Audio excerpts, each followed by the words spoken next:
Ok. Bom, boa noite, boa tarde, bom dia, a qualquer momento que você esteja assistindo esse nosso talk do Grupo de Finanças Digitais da UFPE. Hoje nós temos uma ilustre presença do Hélio Beltrão, que eu vou falar daqui a pouquinho, mas antes, como de costume, eu vou agradecer aos apoios que a gente tem recebido do Departamento de Economia da UFPE, do Centro de Informática, onde eu também sou professor, do CNPq, do Diretório de Grupos de Pesquisa, que nos certifica, da CESA School, que é o braço educacional aqui do nosso Centro de Inovação em Pernambuco, e do Softex, que é a entidade que congrega os empresários do nosso ecossistema de TI aqui em Pernambuco, particularmente o Porto Digital. Então, sem mais delongas, temos hoje o nosso Hélio Beltrão.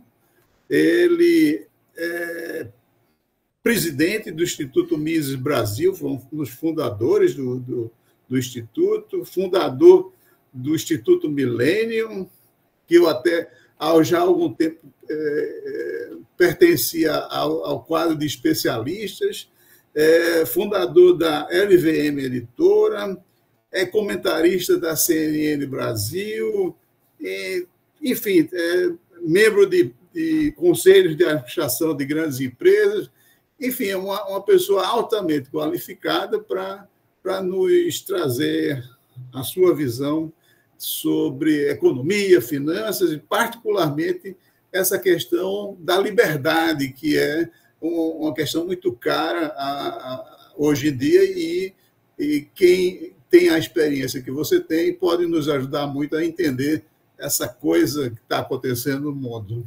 Então, inicialmente, eu pediria ao Hélio para falar um pouco da sua trajetória profissional. Perfeito. Boa noite, José Carlos. É um prazer estar aqui contigo, com a tua audiência. É sempre um prazer. Estava agora comentando em off contigo, um segundo atrás, que quando eu falo na CNN, eles me puxam para falar de economia e política, assim, mais coisa do dia a dia, mas a minha especialização é mais finanças mesmo, que eu nunca tenho a oportunidade de falar.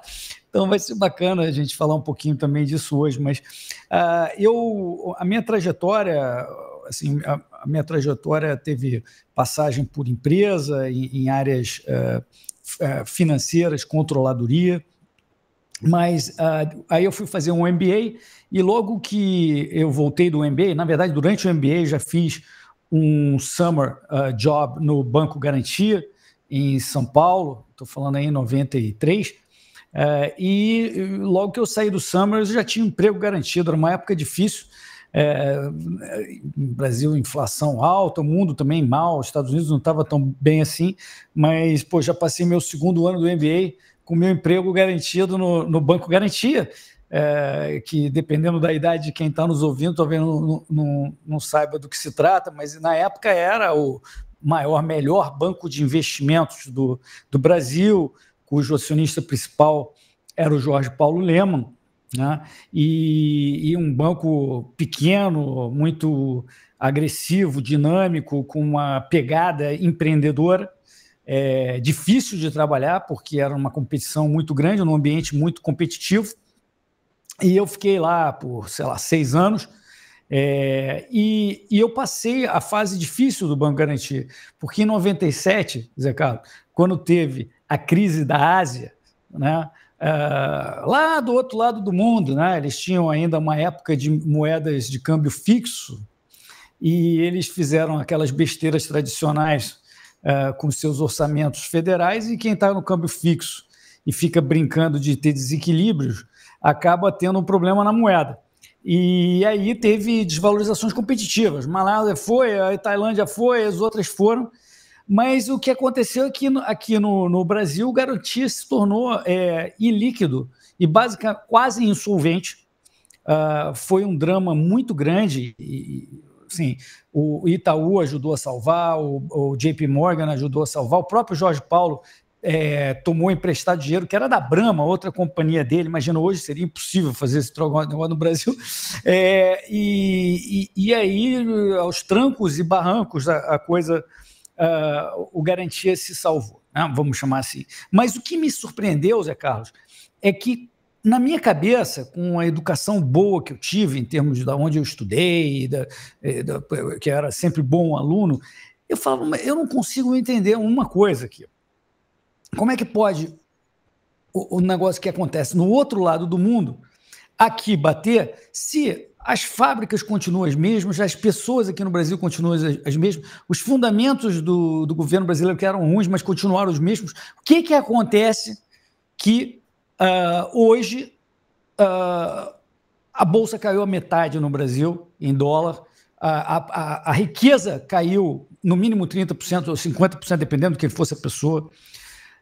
Como se explica uma coisa dessa, né? E aí eu vim a entender que isso, obviamente, tinha a ver com os fluxos financeiros de criação monetária no mundo, as taxas de juros mundiais, a tal da liquidez internacional, os eurodólares, uma palavra muito esquecida hoje em dia, mas que continua existindo. E isso explica muito da formação de preços de ativos. E o Brasil, que não tinha grandes fundamentos, acabou sendo prejudicado de uma forma desproporcional, até porque funciona quase como se fosse uma companhia alavancada. O Brasil não tinha, né?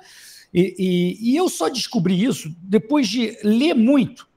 Eu falei, cara, tem lacunas no meu conhecimento, e eu sinto que aqui no banco, os caras supostamente mais inteligentes do Brasil não sabem explicar. E eu falei, poxa, eu preciso estudar esse negócio. E eu saí lendo de tudo que você possa imaginar, até que eu bati num livro que explicava os ciclos econômicos. Eu sabia que existia ciclos econômicos. Qualquer pessoa que já trabalhou em área de análise de empresas em banco, né, tem lá as ações cíclicas, as ações daqueles setores que fazem muitos investimentos de capital muito grandes, cimento, mineração, imobiliário, né, papel celulose. E eles sempre souberam que esses setores tinham uma certa ciclicidade de, sei lá, 7, às vezes 8 anos, às vezes 9, um pouco menos, mas pega celulose, por exemplo, quando batia $300 era o mínimo, e de repente as fábricas fechavam, as fábricas menos competitivas, de repente passavam anos subindo devagarzinho, quando batia $900 despencava tudo e voltava. E por quê? Você observava isso, mas não se explicava por quê. Até o pensamento econômico tradicional, mesmo o liberal, era de que não, está tudo no preço, não tem por que explicar isso, não, isso não existe, não tem como explicar. Eu estou me referindo à escola de Chicago, expectativas racionais. Não, imagina, não tem. Isso aí é outra coisa, não sei, alguma coisa real que não se sabe explicar direito. Mas eu bati no tal livro de ciclos econômicos da Escola Austríaca de Economia, que faz uma análise baseada em como a liquidez está funcionando.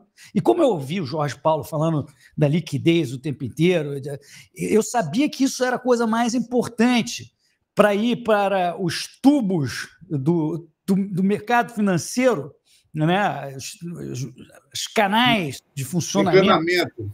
O encanamento, essa é a palavra que eu estava buscando, a circulação. O Jorge Paulo falou, agora a liquidez está muito boa, pessoal, podemos tomar dinheiro emprestado, agora a liquidez está apertada. Eu ficava com vontade de perguntar para o Jorge Paulo, sempre nas reuniões, mas Jorge Paulo, como é que eu sei o dia anterior, né, que isso acontece? Como é que vai virar isso aí para a gente poder, né? Mas ele pelo menos tinha o pulso de quando a coisa estava melhor.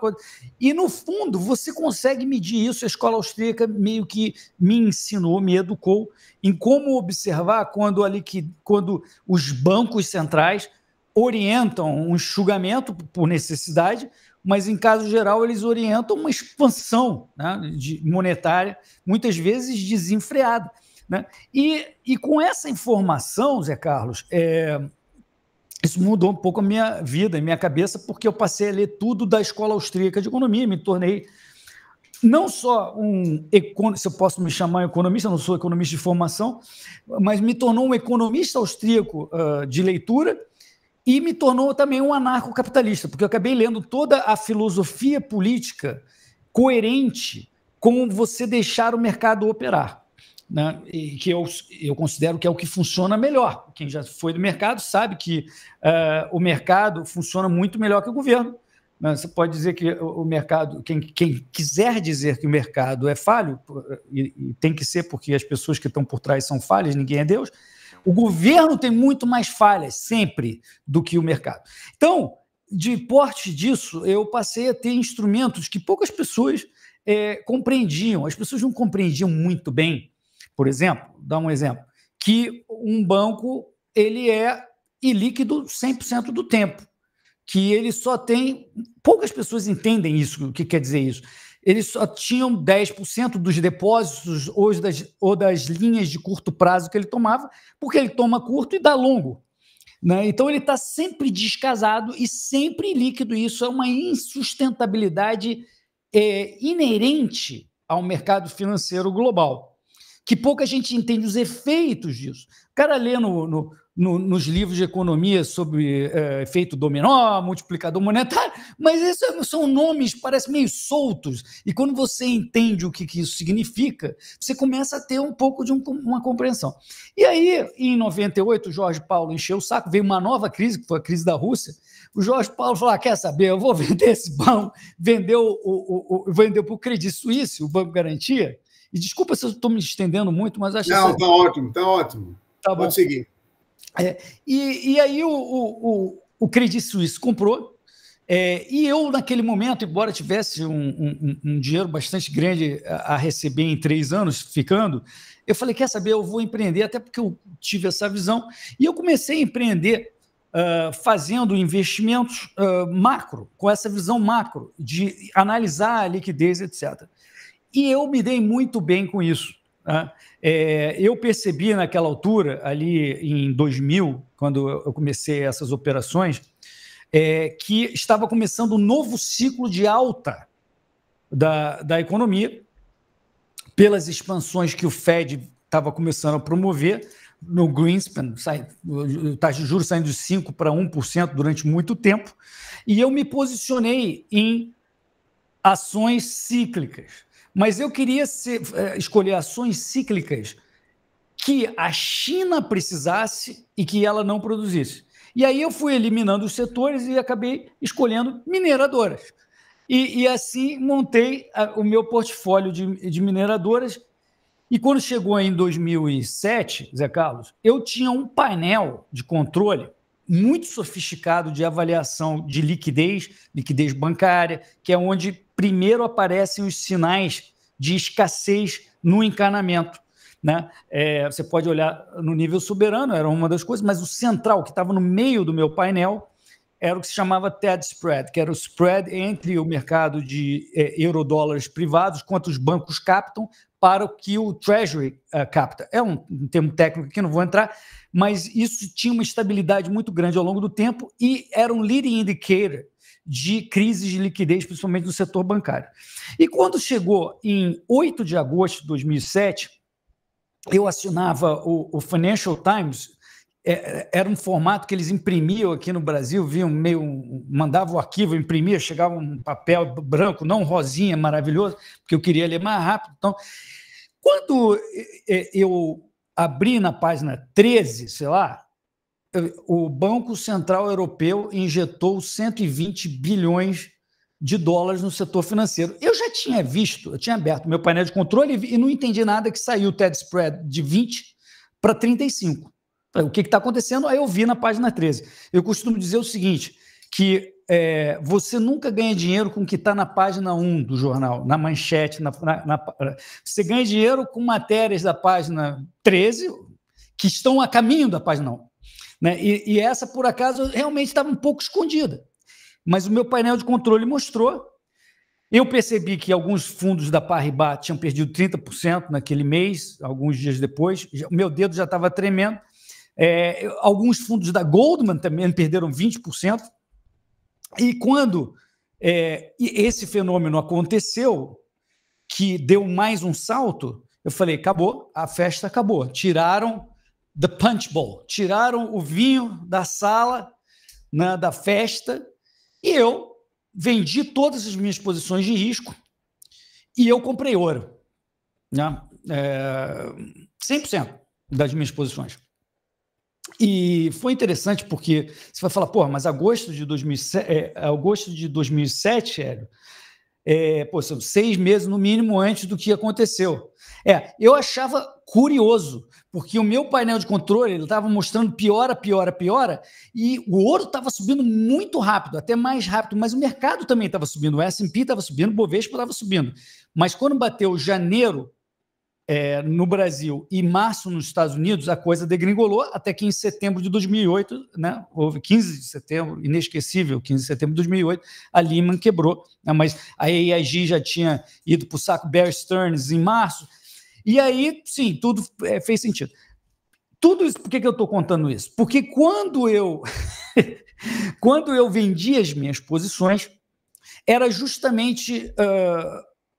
Eu tinha um benchmark, depois de ler toda a literatura da Escola Austríaca de Economia, eu sabia que tinha um lugar, um instituto, que produzia todos esses livros e fazia palestras, que eu já acompanhava, e eu falei, está fazendo 25 anos, e vou lá em Nova York, agora eu estou no meu sabático, eu vou lá em Nova York conhecer todas essas pessoas e dizer que eu vou montar um instituto, uma cópia, vou montar uma cópia no Brasil, porque isso me trouxe uma mudança de vida tão grande e eu preciso devolver isso para a sociedade. Eu preciso que esse material esteja disponível para quem quiser conhecer, né? Dado tudo que ele causou na minha vida e a diferença que isso trouxe para mim. E assim foi feito.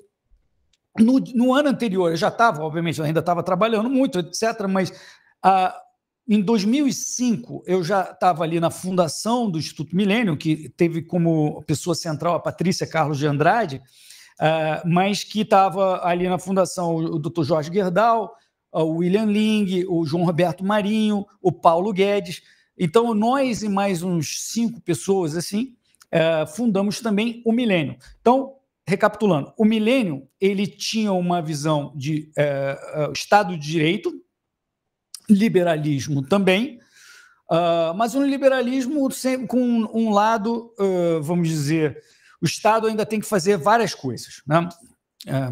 Muito menos do que o PT, o PSDB, mas ainda o Estado tinha que fazer mais coisas. Eu achava que era muito importante estar ali ajudando a fundar, então eu fundei. Mas eu sabia que o que eu queria fazer era uma coisa ainda mais, vamos dizer, coerente com os princípios liberais que eu aprendi, né? Então, eu fundei, um ano depois, o Instituto Mises. E aí foi um instituto aí totalmente moldado pelo que eu acreditava, né? Então, a gente passou a produzir todo esse material. Já tinha coisa, que você sabe bem, né, Zé Carlos, que no início da década de 80, o Donald Stewart e algumas outras, o Og Leme, produziram traduções de alguns livros, vários livros da Escola de Chicago, da Escola de Escolhas Racionais, e alguns livros da Escola Austríaca, em especial a Ação Humana estava lá. Então, a primeira coisa que eu fiz foi visitar lá o Roberto Fente no Instituto Liberal do Rio e falar, Roberto, eu quero produzir esse livro, não existe mais, nada disso está disponível, vamos fazer um negócio? Eu faço tudo e eu boto os 2 logos, o logo do Instituto Mises, claro, tal. Aí produzi tudo aquilo, comecei a fazer conferências, e aí a garotada é que adorou, né, Zé Carlos? Assim, a velharada, né, o pessoal da minha idade, da época, mesmo quando eu estava... Que idade eu estava isso? Eu estava, sei lá, 37, 38, assim, o pessoal que já estava formado não gostava, mas isso pegou muito na garotada, nas universidades. Então, eu saí dando palestra para o Brasil, entendeu? 3 voltas no Brasil inteiro, dando palestra, porque os alunos enchiam o saco dos seus professores para chamar. O Millennium também tinha um programa que é IMIL nas escolas, Instituto Millennium nas escolas, e eu fui muitas vezes também, mas pelo Instituto Mises, eu saí pelo Brasil todo, fazendo essas palestras, e aí a garotada ficou louca, porque esse material não existia, essas ideias não existiam. O Roberto Campos dizia, não, o liberalismo nunca chegou mais próximo, né, sei lá, Guarulhos, nunca entrou no Brasil, e ele sempre falava sozinho, nunca houve um movimento sistemático pela liberdade no Brasil. Começou depois do Instituto Mises, do Instituto Millennium, teve o Ordem Livre, aí você passou a ter uma infraestrutura, um ecossistema de gente, de palestra, de livro, de site, de encontros, grupos de estudo, né? Eu me lembro que a gente teve durante, sei lá, 3 anos seguidos, mais de 200 grupos de estudo ativos ao redor do Brasil discutindo a escola austríaca. Tá? Então, essa história do Instituto Mises e do Milênio. Então, eu vou pausar aqui para a gente continuar. Muito boa. É uma pena que ela não está registrada em nenhum lugar. Eu nunca pelo menos, li esse introdutório da Fundação. Realmente é fascinante a história e vinda de alguém que operou no mercado e, portanto, com the skin in the game. Então, como se diz na realidade financeira. Está bem aqui atrás. Exatamente. Exatamente, é esse mesmo. Mas, aproveitando esse gancho, então, como é que você está olhando hoje a economia internacional, em que a nação mais liberal que a gente conheceu nos últimos tempos, os Estados Unidos, estão se transformando numa nação interventora? Como é que você vê essa discussão internacional hoje? Excelente colocação e com muita preocupação, porque realmente o DNA, nosso grande farol da liberdade, até pelo exemplo, são os Estados Unidos. Eu acho que é a primeira nação fundada sobre valores e princípios, e os valores são os princípios do liberalismo. Não existe documento mais representativo do que eu acredito do que a Declaração de Independência Americana, né? Aquelas primeiras frases inacreditáveis, que defendem vida, liberdade, eles chamam de busca da felicidade, mas aquilo todo mundo sabe que era propriedade privada. E um país que representa tudo isso, sempre representou, tomando aparentemente uma direção ruim, é sempre um motivo de preocupação. Eu não tenho tanta preocupação, porque eu já vi os Estados Unidos tentarem ir nessa direção por um ou outro político, e eles sempre voltam. Né? Eles têm um sistema muito dinâmico e gente preocupada com isso. A cultura disso que você menciona, ela está tão impregnada nas pessoas, e são pessoas que são civicamente envolvidas com isso. Vou dar um exemplo. Quando eu estava estudando lá na Columbia, em Nova York, no meu MBA, tinha que ir no correio, né? Ainda tinha essas coisas. E eu fui mandar um negócio, né? E aí eu cheguei no post office, tinha até uma fila, assim, e eu botei lá, né, como a gente faz no Brasil, remetente, destinatário, remetente, e botei. Aí a moça que me atendeu falou: senhor, não pode, tá errado, né? Você tem que botar os dois na frente, não pode botar um na frente e o outro atrás, como a gente coloca. Né? Aí eu, ok, já estava saindo assim, o cara bateu nas mãos, peraí, um americano, fica aqui um segundinho. Aí ele entra assim, por que ele não pode mandar assim como está? Não, porque não pode, porque tem que ser aqui os dois na mesma coisa, não pode ser assim, tem que ser... Aí ele falou, mas onde está escrito isso? Aí ela, não sei o que está escrito. Você pode chamar o seu supervisor, por favor? Aí ela chama o supervisor. Aí o supervisor chega, ele fala assim, essa senhora não está preparada para lidar com o público, ela está dizendo que ele não pode enviar isso aqui e não tem em nenhum lugar escrito que tem que ser assim, dessa forma como ela está falando. Bom, isso ilustra, Zé Carlos, coisa que nós nunca faríamos. Nós todos falaríamos, ok, e sai de lá, né? Ou então faz um barraco, né? Tem brasileiro também que faz barraco, mas não existe essa cultura de falar, vem cá, eu sei o que é os meus direitos, a minha lei, e você está infringindo esses direitos. A gente não pensa dessa forma, eles pensam dessa forma. Então, eles podem até ir um pouquinho para lá, um pouquinho para cá, e tendem a voltar. Né?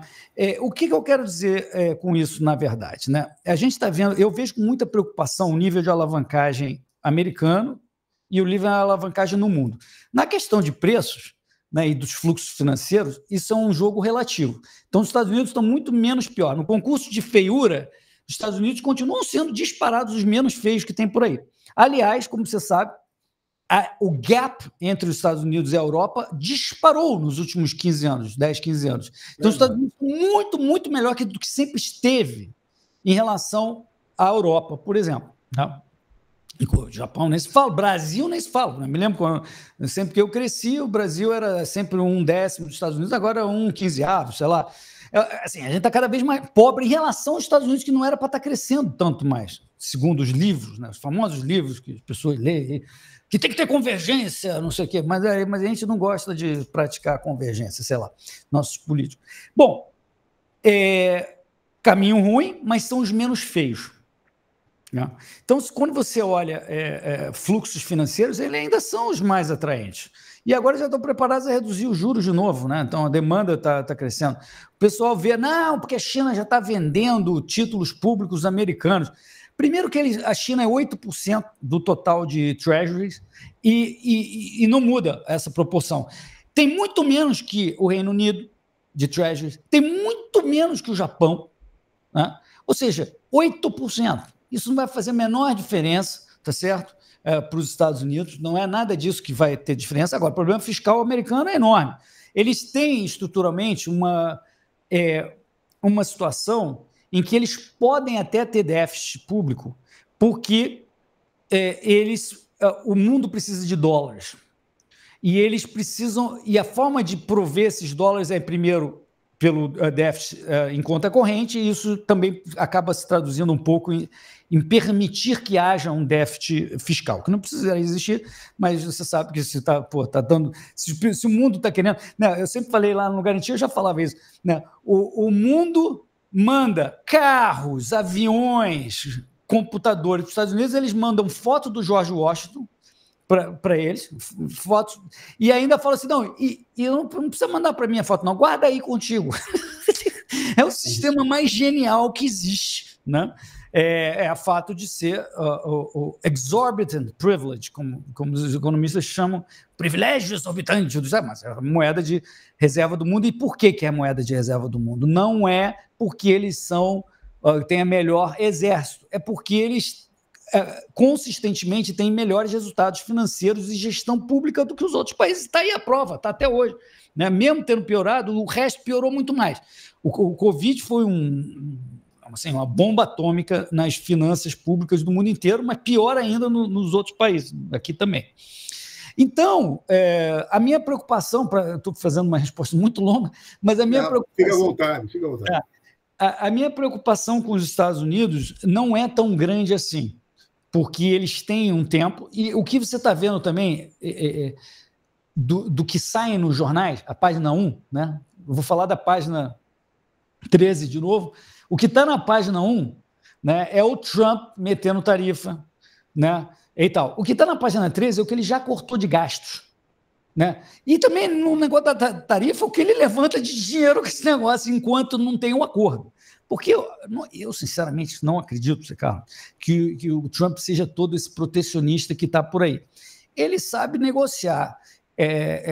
Então, eu acho que com o tempo a questão das barreiras americanas vai voltar para o que era, mas depois os Estados Unidos conseguirem várias concessões de outros países. Se vai voltar para o nível que estava, se vai ficar no 10%, ou tal 10%, tudo bem. O 10% já é muito ruim, né? Nós liberais odiamos esse tipo de coisa.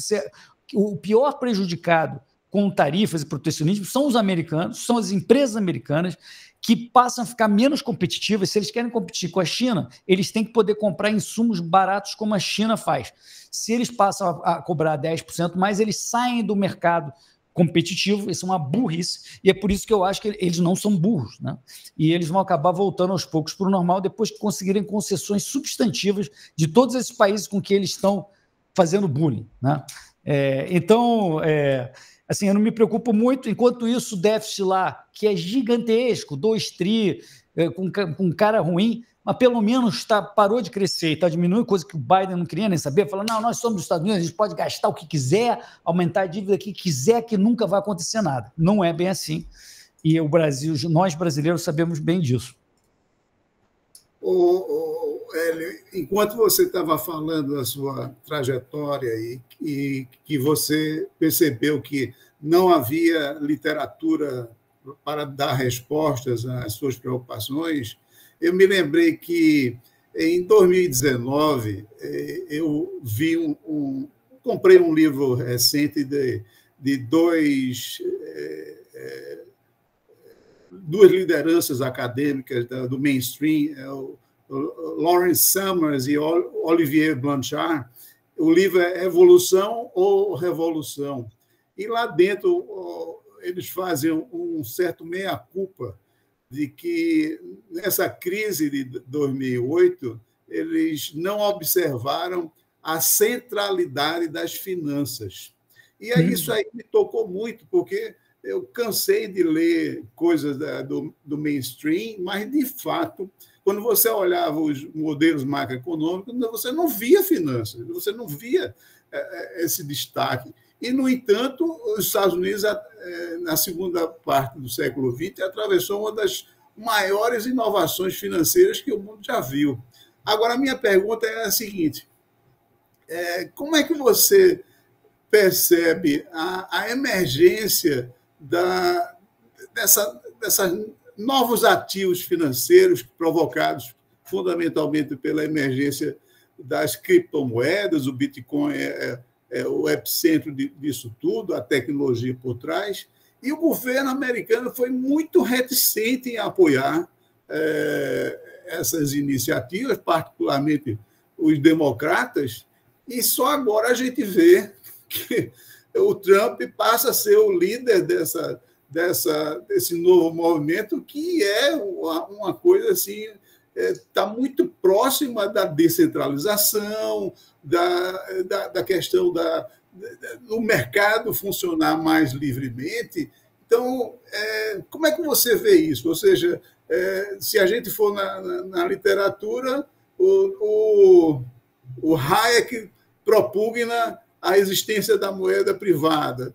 Já a corrente mais do mainstream defende que o governo deve ser o grande emissor. Então, como é que você vê essa discussão hoje em dia? Olha, se o Banco Central fosse o preservador da moeda, ele não deveria temer que cada pessoa escolhesse a moeda que quisesse. É um fato lógico, né? Na verdade, ele não é o preservador da moeda, ele é o administrador de um privilégio, de um monopólio, e ele faz uso desse monopólio, tenta-se separar o interesse desse gestor desse monopólio do grande interessado, que é o Tesouro Nacional, mas a gente sabe que eles estão, né, sempre ligados um ao outro. Aliás, os bancos centrais nasceram para financiar o Tesouro, e a gente sabe disso. E continua sendo isso de uma forma disfarçada, triangular, com todo disfarce, mas o Banco Central serve para financiar o Tesouro. E boa parte da profissão econômica que diz, não, a gente precisa de alguém para dirigir a economia, né? Para dirigir. Na verdade, tudo isso é falso, na minha opinião. A gente sabe que os bancos são instáveis, e essa restou como uma última desculpa para os bancos centrais. Diz que está supervisionando o banco, mas o que está fazendo é o seguinte: a gente é sócio dos bancos na alavancagem extrema e a gente salva eles no momento que precisa. É quase como se fosse, vamos criar uma pirâmide financeira. Todo mundo deve saber como funciona uma pirâmide, né? A pirâmide só se sustenta se um otário que entrou consegue mais 2 otários e assim por diante. Vamos criar uma pirâmide, que é algo insustentável, um Ponzi scheme, como também diz em inglês, e é algo que, por desenho, é insustentável. E a gente faz o seguinte: a gente arruma uma forma de tirar do taxpayer, do contribuinte, quando dá problema. No fundo, que a gente está falando é isso. E por que eu estou dizendo isso? Porque todo mundo sabe que a alavancagem dos bancos é muito maior do que deveria ser. E isso é permitido pela própria Basileia, recomendada pela Basileia e replicada pelos bancos. Na verdade, isso é combinado na Basileia, né? Que é um grupo bastante hermético, vamos chamar assim, não é tanto secreto, mas o nosso querido central banker, um dos grandes central bankers, que é o Charles Goodhart, ele foi o primeiro cara que teve acesso, com restrições, ele explica isso no prefácio do livro, aos anais da Basileia, e ele explica como é que é a discussão. Tudo são os próprios bancos ali definindo qual é o capital mínimo que eles têm que ter, e que acaba sendo muito menor do que deveria ser. Né? A gente aprendeu, o mundo aprendeu isso a duras penas em 82 por causa do Brasil. Porque os bancos, com os petrodólares árabes, todos reciclados em Wall Street, estava sobrando liquidez. Jorge Paulo falou: a liquidez internacional está muito ampla agora. Ele falaria, se eu estivesse lá no banco em 82, ele estaria falando isso. Com essa voz impostada, porque no Banco Garantia tinha que falar com essa voz impostada. Bom, aí os bancos, os Chases, os Citibanks, os JP Morgans, passaram a emprestar pesadamente para economias, por exemplo, latino-americanas, que estavam num crescimento muito grande durante a década de 70, em especial o Brasil, que era o maior deles. E só que, né, como a gente sabe, o Brasil não tinha as finanças tão bem organizadas, e no momento em que nos Estados Unidos essa festa de liquidez causou uma inflação inacreditavelmente de 12% ao ano, acredite se quiser, o Volcker, um dos melhores caras que já passou pelo Banco Central, fez o que o mercado teria feito se o Banco Central não existisse, mas ele fez o certo e jogou a taxa de juros para onde ela tinha que ir. Basicamente, ele falou o seguinte, fez o mesmo que o Milei está fazendo agora na Argentina. Ele falou o seguinte: eu vou sentar em cima da máquina de impressão do Banco Central, em cima do botão do computador que gera reservas automaticamente, e não vou imprimir mais. E a taxa de juros de curto prazo, a Selic, o Fed Funds dele, vai para o nível que tem que ser. E, obviamente, foi para cima de 15% ao ano. E aquilo, 15%, e o Brasil tomando a floating rate, imagina, você tem uma dívida que estava 4% ao ano, e no dia seguinte passa a ser 15% ao ano. O Brasil quebrou, mas não é que o Brasil quebrou. O Brasil quebrou, o Citibank quebrou, o Chase quebrou, todo mundo quebrou, porque, de novo, esses bancos tinham como capital 5%. Então, qualquer perda de 5% nos empréstimos do Brasil e os outros que também perderam com a subida da taxa de juros, leva à insolvência desses bancos, ou no mínimo à iliquidez, mas no fundo é insolvência. E aí o Volcker falou: acabou essa brincadeira, olha, é o seguinte, vamos inventar esse negócio da Basileia e todo mundo tem que ter no mínimo 8% ajustado a Rio. Aí surgiu a Basileia 1, que os bancos só deixaram ser 8% e mesmo assim ajustado aí. Aí os bancos operaram em cima, abusaram dessa regra. Aí precisou fazer a Basileia 2, aí todo mundo quebrou abusando da regra de novo. Ou seja, o que eu quero dizer é o seguinte: se não houvesse essa combinação de ter capital muito baixo para todos os bancos seriam muito mais precavidos. E não só isso.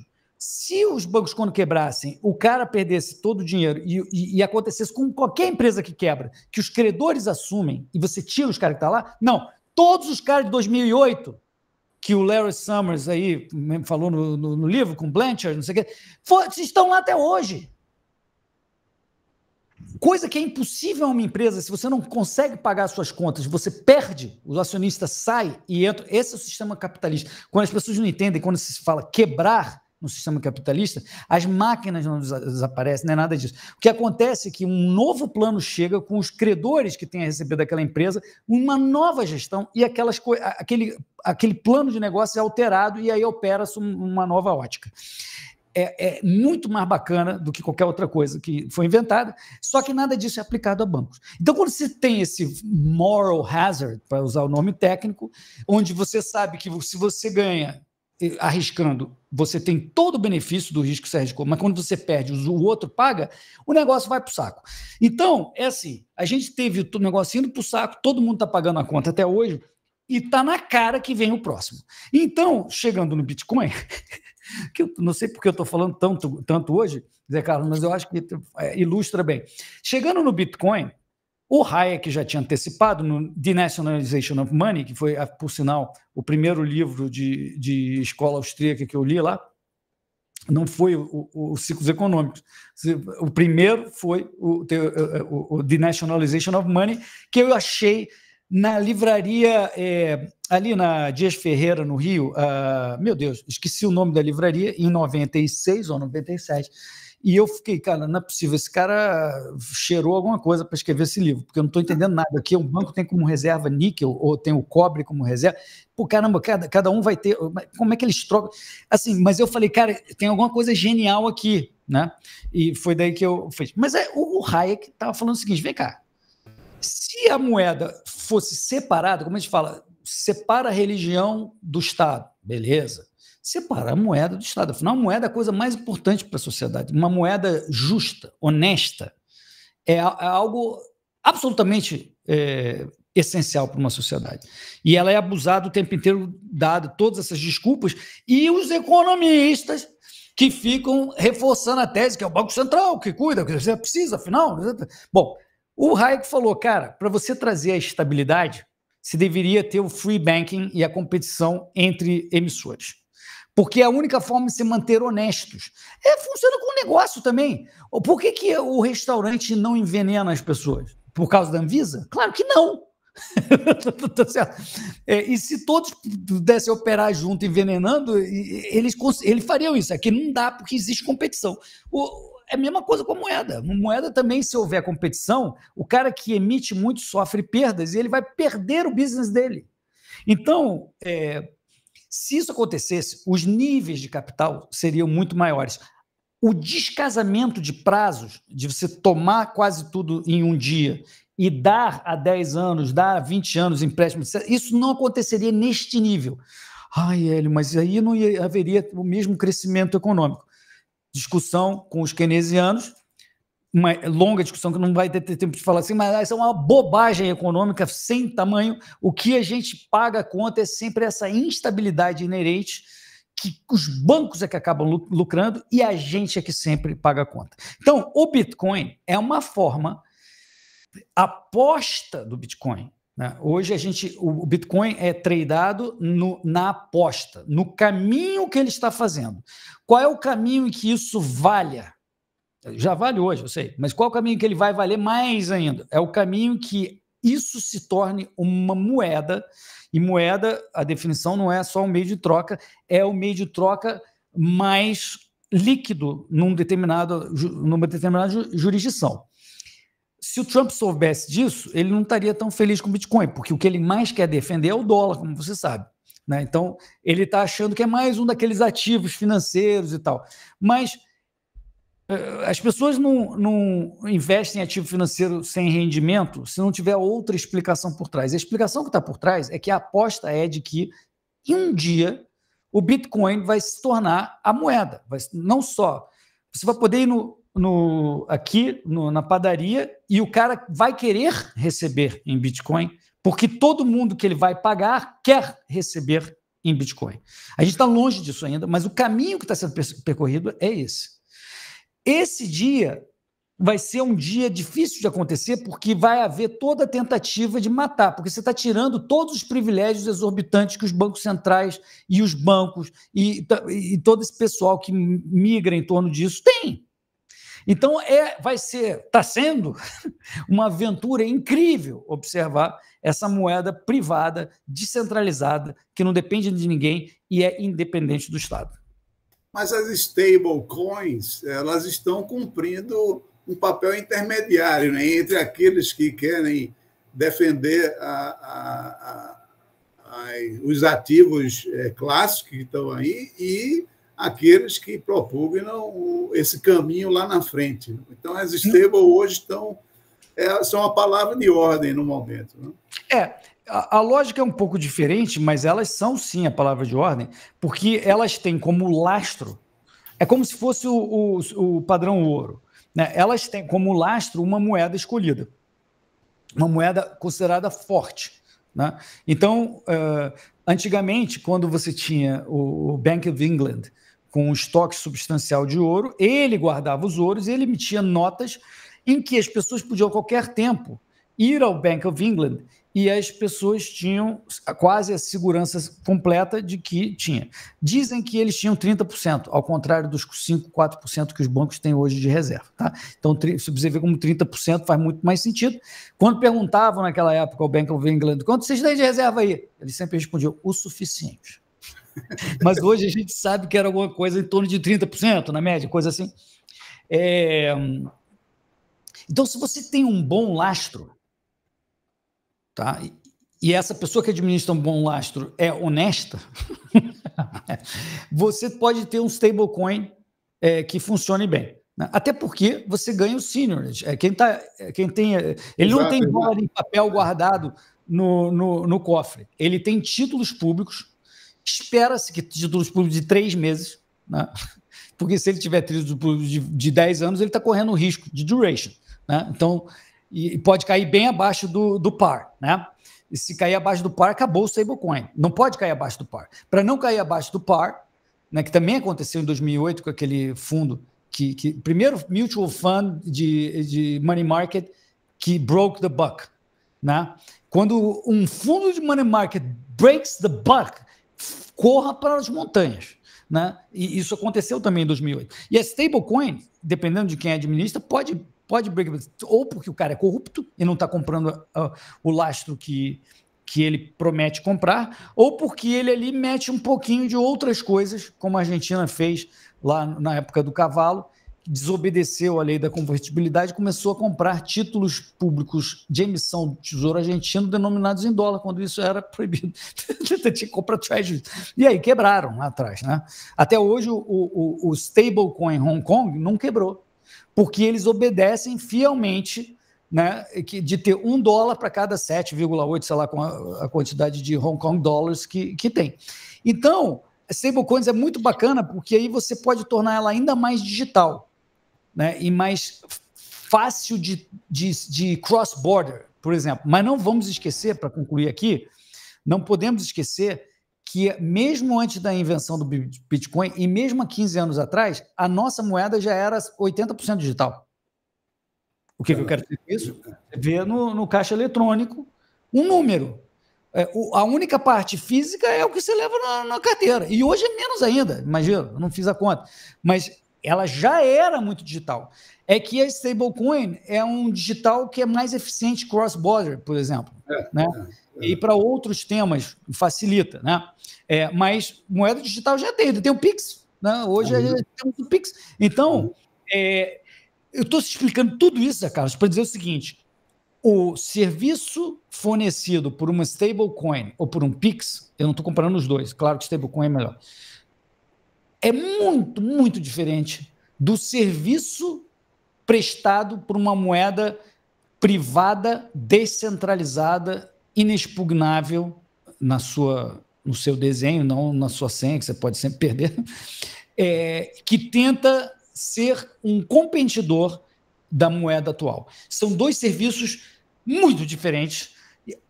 Ambos têm um valor grande. Eu também eu elogio o Pix em muitos aspectos, tem várias críticas, é positivo para uma opção de gente.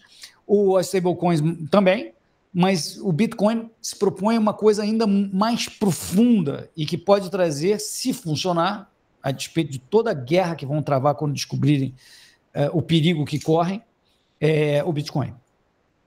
Perfeito.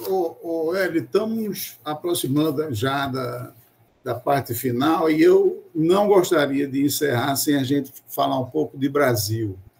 E aí eu tenho como referência, e me preparei para hoje, eu vi um vídeo do Gustavo Franco falando no podcast do Market Makers, que é um excelente podcast do setor financeiro, e recordando a entrevista, ele fala dos 30 anos do Plano Real, a moeda que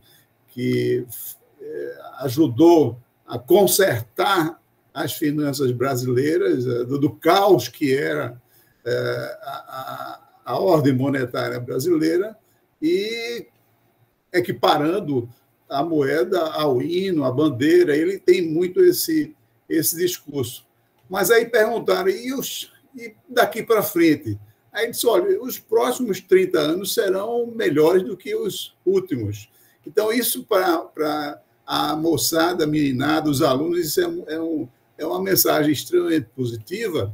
E a segunda referência eu vi hoje, que é do vice-presidente da B3, o Luiz Mazagão, também entrevistado lá no Market Makers, ele deu um depoimento absolutamente fantástico do futuro da B3, do como o mercado de capitais está se transformando no grande pulmão das finanças brasileiras. Então, como um recado também para os futuros financistas, isso é muito positivo, perceber que há futuro nessa poeira que a gente está vivendo hoje em dia da discussão brasileira. Então, qual seria a mensagem do empreendedor, do gestor, do fundador de entidades de liberdade sobre o Brasil e o seu futuro? Zé Carlos, se eu não acreditasse no Brasil, sinceramente, eu acho que eu não estaria aqui, né? Eu teria tido a oportunidade de estar em qualquer lugar do mundo e eu amo o meu país, eu acredito no meu país, acredito na gente do meu país, a despeito do governo, a despeito dos políticos, né? Não todos, mas da maioria, que obviamente são reflexos dos incentivos que você tem em ser parte de um governo grande, que pode fazer muita coisa, né? Como a gente já falou aqui sobre o Banco Central e outras coisas, né? Claro que o ser humano é igual, não é? Acima do Equador, abaixo do Equador, cara, é incentivo que importa. Só os socialistas lá que acreditam que tem duas teorias econômicas, uma que vale para o americano, outra para o brasileiro. Não, a teoria é a mesma, né? E as pessoas, o ser humano tem uma natureza, né? Daí o livro do Mises, Ação Humana, que explica esse tipo de natureza e tipo de comportamento e como as pessoas agem para diminuir seu desconforto, para melhorar a sua posição e esse tipo de coisa. Então, eu acredito muito que o Brasil tem uma enorme capacidade, mas também tem enormes desafios. Eu posso falar sobre o meio liberal. Era um deserto, né? Desde que o Roberto Campos saiu do Congresso Nacional e saiu do debate público, a gente não tinha nada. A gente não tinha liberalismo no Brasil. E aqui eu estou colocando, sim, o liberalismo como a saída para o Brasil, né? E aí você inclui reformas. Se você acredita em liberalismo, você sabe que o governo precisa ajustar suas contas, você tem que ter uma reforma do Estado, né? Então o liberalismo é a saída para o Brasil, né? E a gente não tinha nada dessa discussão. Hoje, o liberalismo é talvez a terceira força do Brasil e já esteve no governo com o Paulo Guedes e com o próprio Bolsonaro, né? Em muitas coisas ele é um liberal e outras não, mas a gente fazia muito tempo, desde o Collor está um pouco, não há nada de liberal, mas você viu o componente liberal no governo Collor e no governo Bolsonaro você viu muito mais. E esse componente está aí. Estará nas urnas no ano que vem, estará no Congresso, especialmente a partir de 2027, e é no Congresso que você muda as regras para que a gente adote o que precisa ser feito. E o que precisa ser feito é o governo se organizar. É o governo que desestabiliza a economia e, por causa da sua sede sugando recursos da sociedade do Brasil inteiro, ele sai fazendo intervencionistas absurdos que atrapalham o crescimento econômico e a atividade econômica e o destino das pessoas, né? O futuro das pessoas. Então, se a gente não fizer isso, não vai resolver. Mas eu acredito que tem grande chance de resolver porque essas ideias estão ganhando corpo, né? Não é coincidência que eu estou na CNN, que eu escrevi 4 anos na Folha, e outras pessoas que estão aí falando. Não é coincidência isso, é porque existe uma demanda da população, né? E a gente está vendo o grande exemplo do Milei na Argentina, que fez um negócio inacreditável, Zé Carlos, né? Eu estava falando com o Roberto Campos, quando o Milei estava projetando o plano, que queria fazer 5% de ajuste no primeiro ano, o Roberto falou, isso é uma maluquice, vou falar com o Fed, Stuzenegger, eles deveriam fazer 1 e depois... Não sei.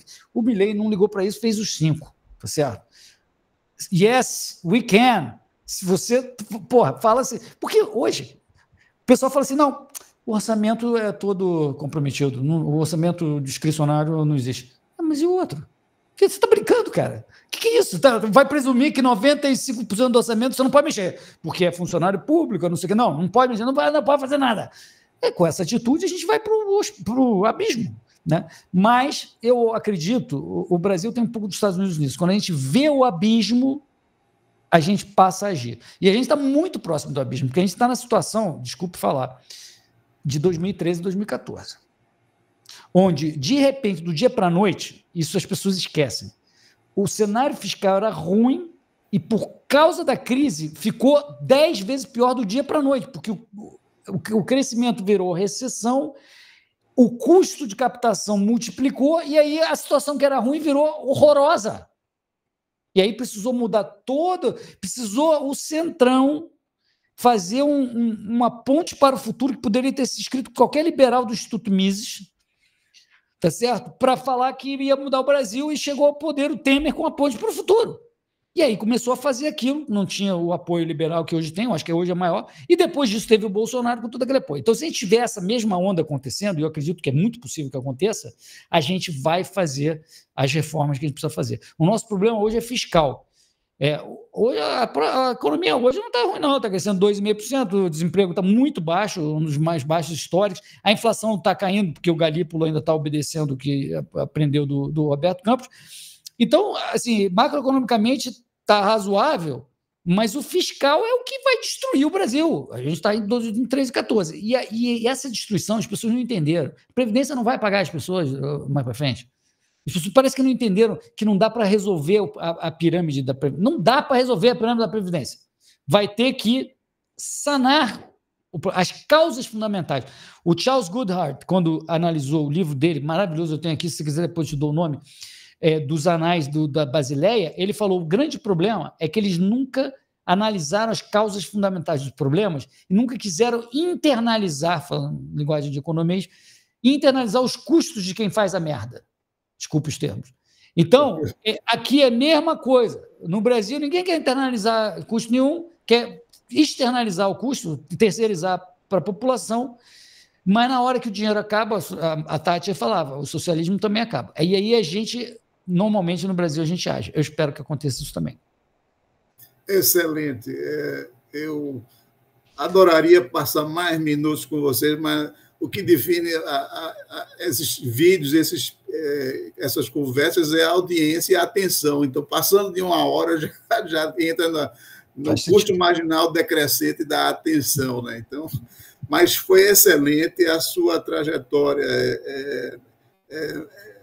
brilhante, o seu esforço de colocar essas suas ideias em instituições que reverberam o pensamento, isso é muito positivo. Eu sempre fui um defensor dos think tanks, que tem, como tem lá nos Estados Unidos, eles são muito produtivos para erradicar, o transbordamento do conhecimento que é gerado. Então, esses 2 institutos, o que você faz é uma contribuição enorme para a sociedade e para a economia brasileira, e eu só tenho a agradecer em meu nome, das instituições que nos apoiam, e vamos torcer para uma outra ocasião, mais uma nova conversa com você. Será um prazer. Muito obrigado pelo convite, Zé Carlos. Muito bom. Muito obrigado. Tchau, tchau. Um abraço, então. Tchau, tchau.